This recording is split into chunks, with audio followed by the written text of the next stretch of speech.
Good morning, everyone. Myself, Pradin Pathak, Assistant Professor from the Department of Management Studies from Amritsar Group of Colleges. Today, we are going to talk about culture dimension.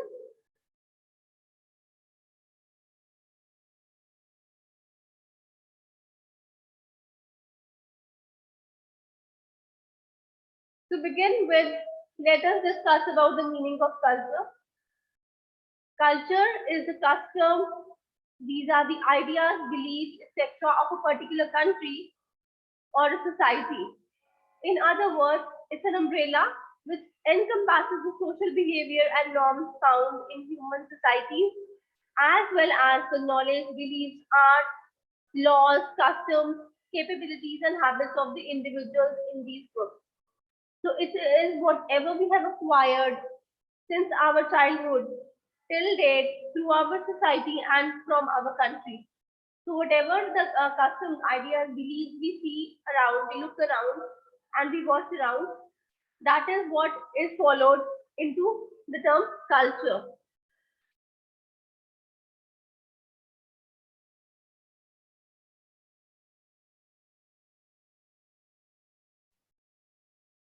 So let's continue with different type of culture dimensions which are being followed throughout the world. Since there are many models which tells us about different dimensions of culture which are being followed for among different countries worldwide, but here we are going to discuss about the common culture dimensions which are being followed throughout the world.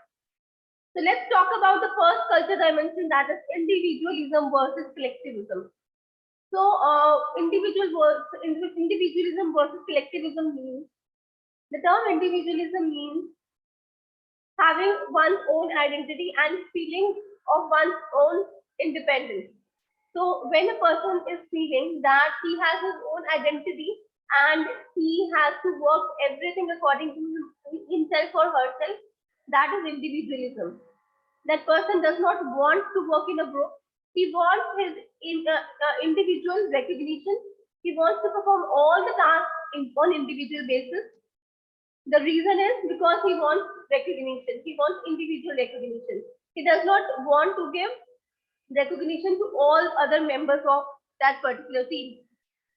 Whereas the term collectivism means when people work together in a group. So here, if we talk about culture dimension, individualism culture is that culture wherein the people of a particular country believe in working individually and they want individual recognition. In contrast with countries with collectivism behavior or collectivism sort of culture dimension are the people who would like to work in collective groups, and through those collective groups or collective efforts, they give recognition to each and every member of that particular group. So there are cultures which believe in individualism and there are cultures which believe in working in teams. So this is what is individualism versus collectivism. The next is power distance. So power distance is the extent to which less powerful members of a society or a country just feel that they'll be suppressed by other people. So countries with high power distance, their people with less power, they feel that they'll be suppressed by high people with high power. They will be put under them. They cannot do anything independently. They are always under some boss. They are not they cannot put forth their ideas. In contrast to it, countries with less power distance, though in those countries less powerful members do not feel like that. They do not feel like as they will be suppressed by their superiors. They feel that they'll be treated equally by the superiors or their bosses. They feel that they are a part of a team. In that particular type of culture, there is no superior subordinate type of relationship. So there everybody is treated equally. So there are two types of power distance. One is less power distance and another is high power distance. So countries, there are countries with less power distance and there are countries with high power distance. So this was about the culture dimension of power distance. Moving further, the next culture dimension is uncertainty avoidance. So uncertainty avoidance is avoiding, it's the extent to which people avoid uncertainty. Let's take an example. There are cultures which feel that some, let's say some project has been allotted to them and they know that something uncertain is going to happen.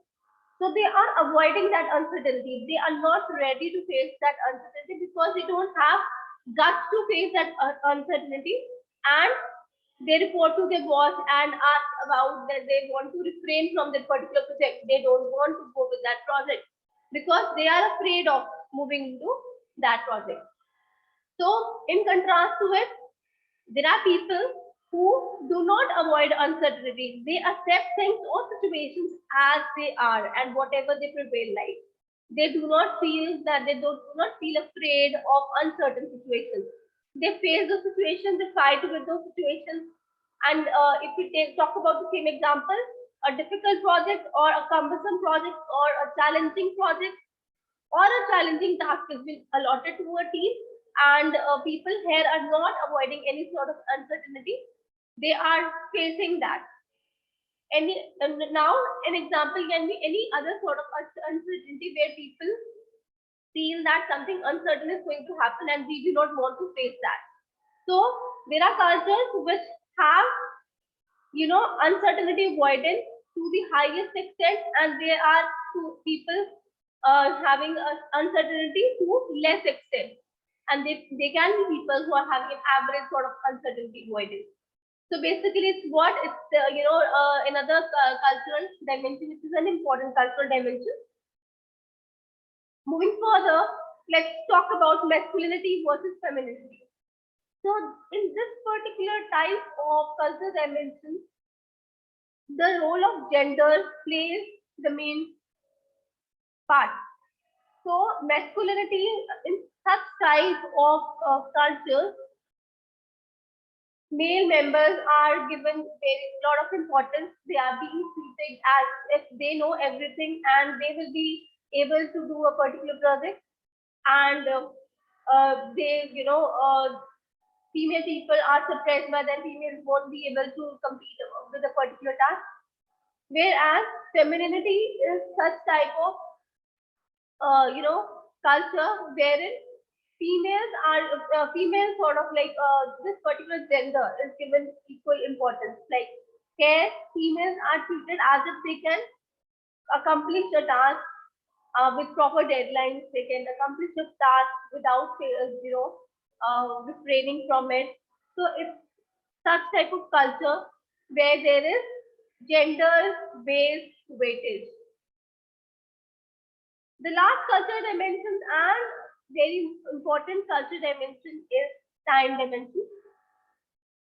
So in time dimension, importance is being given to the time. So there are cultures which give importance to the time, and there are cultures which do not give that much importance to time. Now this doesn't mean that they are giving the importance to time as as if something is happening at that particular incident, and they are focusing on that. It's just like there are cultures which are punctual enough. They are focusing lot on the time dimension, and there are cultures in contrast which do not focus on time dimension, which actually are not punctual. Another aspect into this, and because it's a wider concept, it is people having punctuality aspect. People who are punctual enough, those cultures are treated as cultures who are good at meeting deadlines, and the cultures who are not punctual enough, they are not good at meeting the deadlines. So this was all about culture dimensions.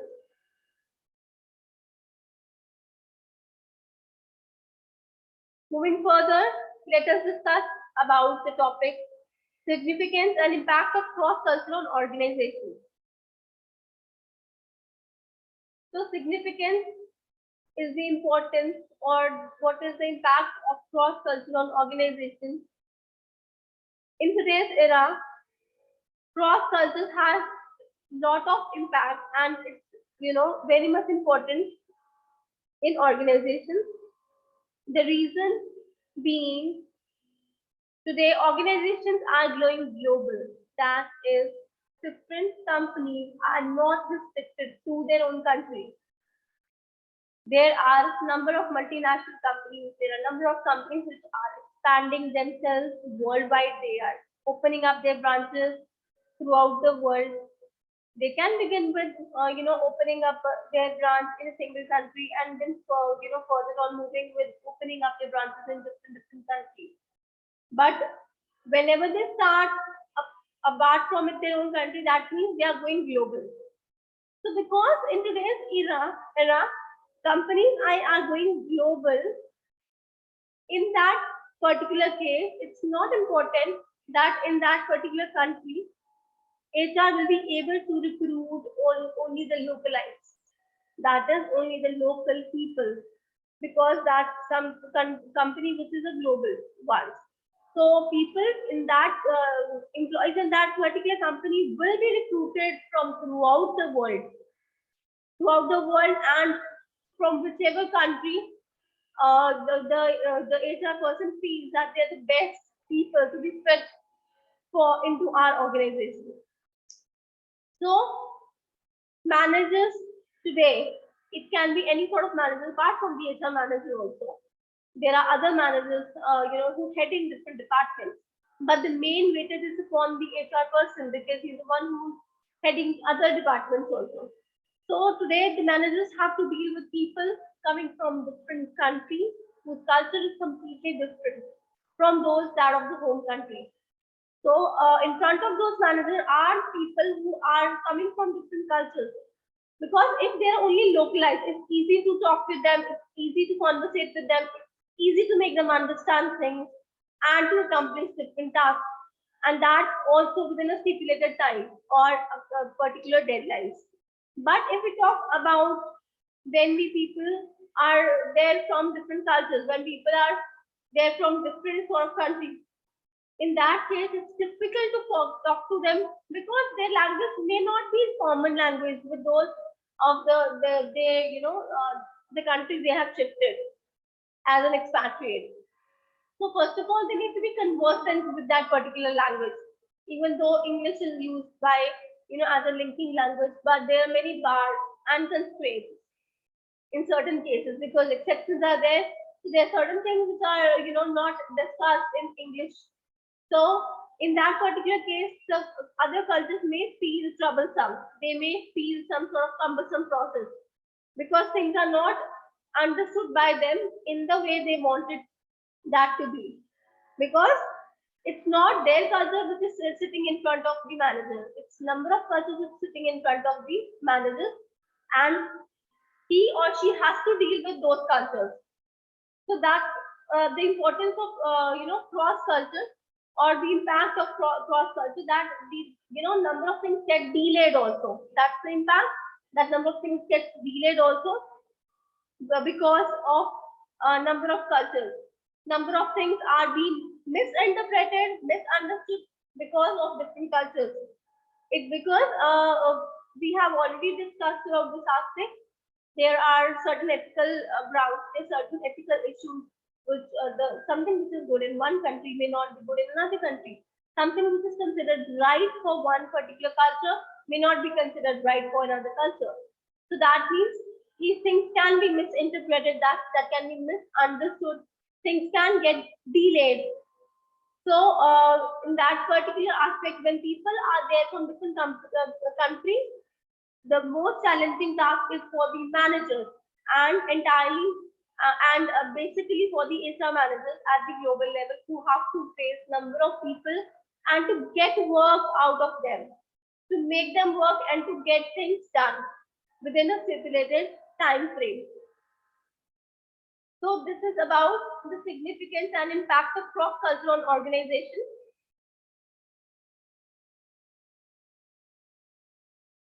Let us discuss about role of culture in strategic decision making. Before moving on with the particular topic, let us first discuss what is actually a strategy. So strategy is an action plan which is based on the reaction pattern of others. So in simple terms, it's an action plan. And strategic decision making is some decision making which is based on some sort of strategy. So what is the role of culture in strategic decision making? So in a global setting, culture is an important facet of the decision making process. So to become a great or a good decision maker, it is appropriate for an individual to become educated about practices, values, and beliefs that are dominant in a culture, and to understand other frame of mind before making a decision. For different sort of managers which are there in any sort of an organization at international level, at the level of CCHRM. So in that case, it's important for those managers to get well acquainted with the culture of different countries.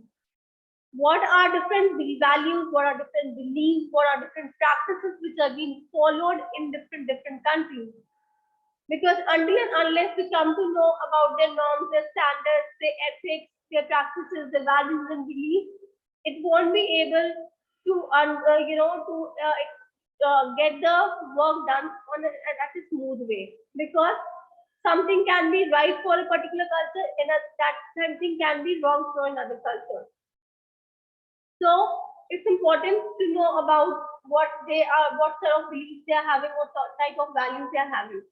Because here we are discussing about strategic decision making. Some decision has to be made which is based on some sort of strategy.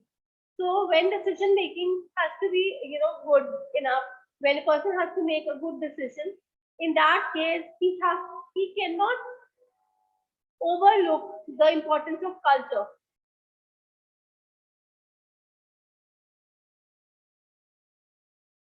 So the importance of culture cannot be overlooked by a particular person, by the manager who is making a strategic decision. And strategic decision is a decision made for the longer run and for the betterment of a particular company.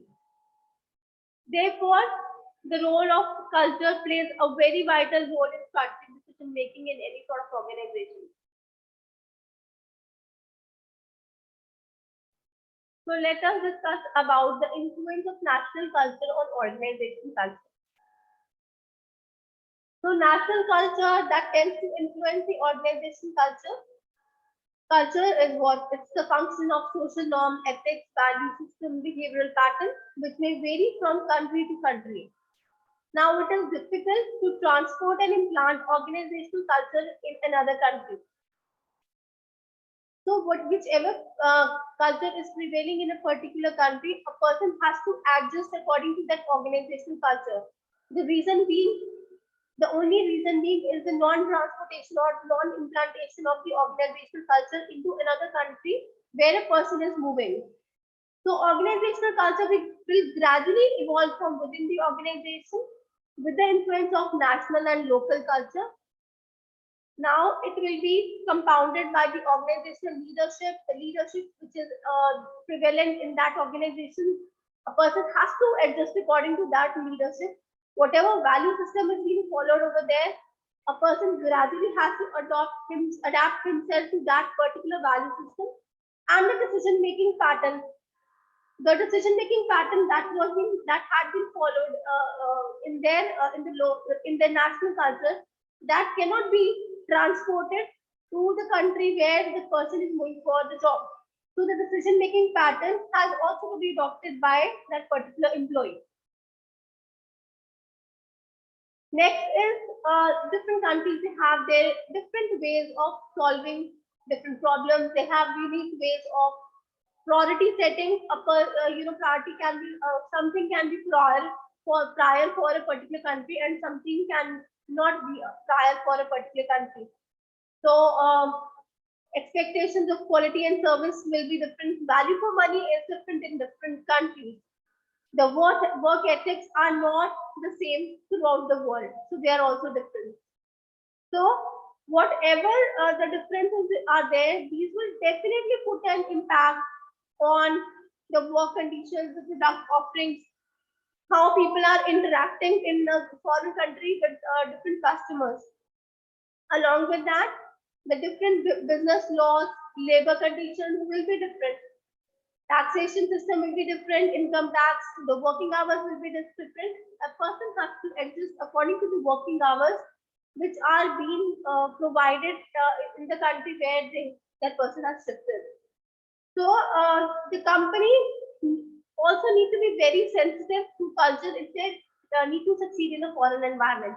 Because if they are not at all adjusting with the people who are from different cultures, then it cannot succeed for the long run.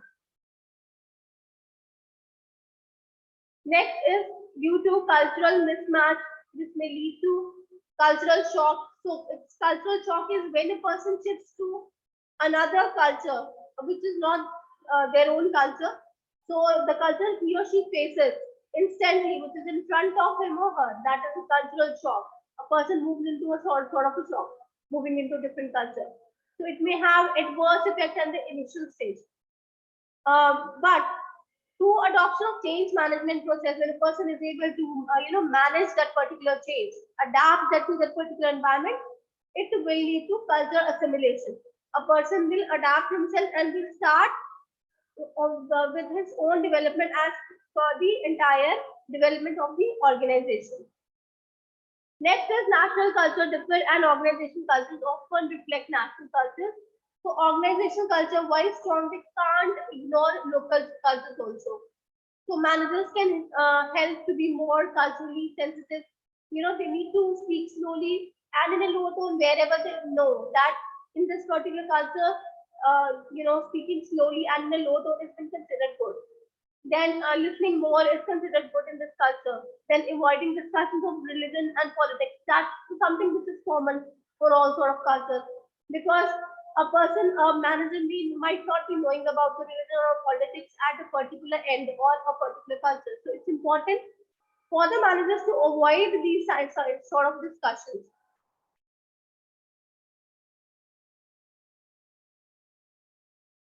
So this was all about this topic. Thank you.